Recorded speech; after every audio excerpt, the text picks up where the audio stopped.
అందరికీ నమస్కారం. నా పేరు డాక్టర్ అశోక్ కుమార్ చింతలపూడి, గురజాల నియోజకవర్గం.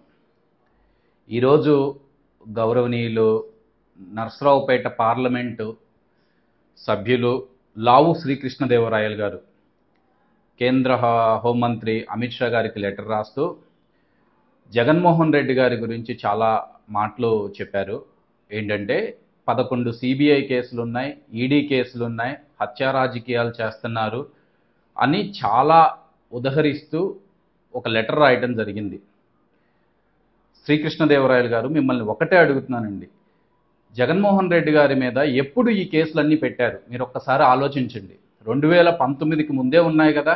మరి 2019కి ముందే ఉంటే అవన్నీ తెలిసి మీరు ఆ రోజు వైఎస్ఆర్సీపీ పార్టీలో జాయిన్ ఎలా అయ్యారు?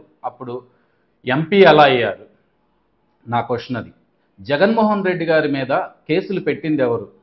కాంగ్రెస్ వాళ్లే క్లియర్గా చెప్పారు కదా, సోనియా గాంధీ గారి మాట వినలేదు, అందుకే ఆయన మీద ఇన్ని కేసులు అవుతున్నాయి అని.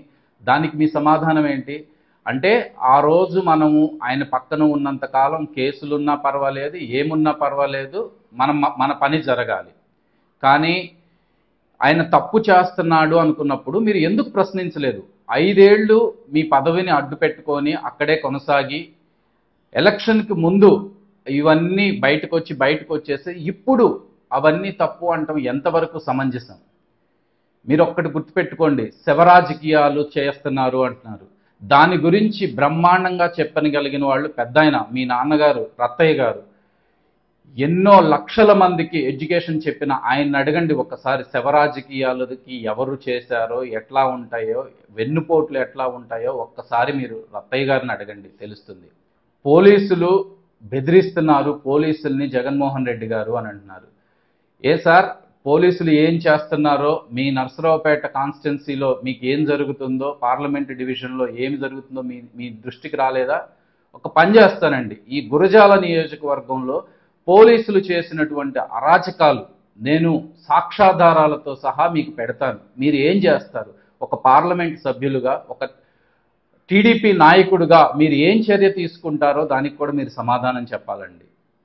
దాంతోపాటు ఇంకొకటి అన్నారు, హెలికాప్టర్ ఆయన ఎక్కినప్పుడే ఎగరదా, లేదా ఆయన దిగిపోగానే ఎట్లా ఎగిరింది అని. సార్, మీకు తెలియదేమో, ప్రతి దానికి ఒక ప్రోటోకాల్ ఉంటుందండి.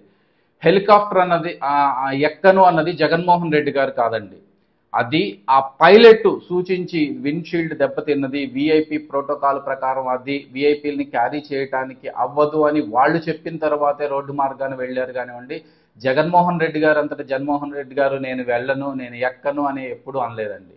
డెఫినెట్గా మీరు కేంద్రానికి లెటర్ రాయటంలో తప్పులేదండి, కానీ లెటర్ రాయండి, వీటి మీద కాదు. రాష్ట్రం మొత్తం మీద ఎంతో మంది ఇప్పటికే మానభంగానికి గురయ్యి హత్యకు గురైన వాళ్ళు ఉన్నారండి. వాళ్ళ మీద చర్యలు తీసుకోవాలి. అలాంటి కార్యక్రమాలు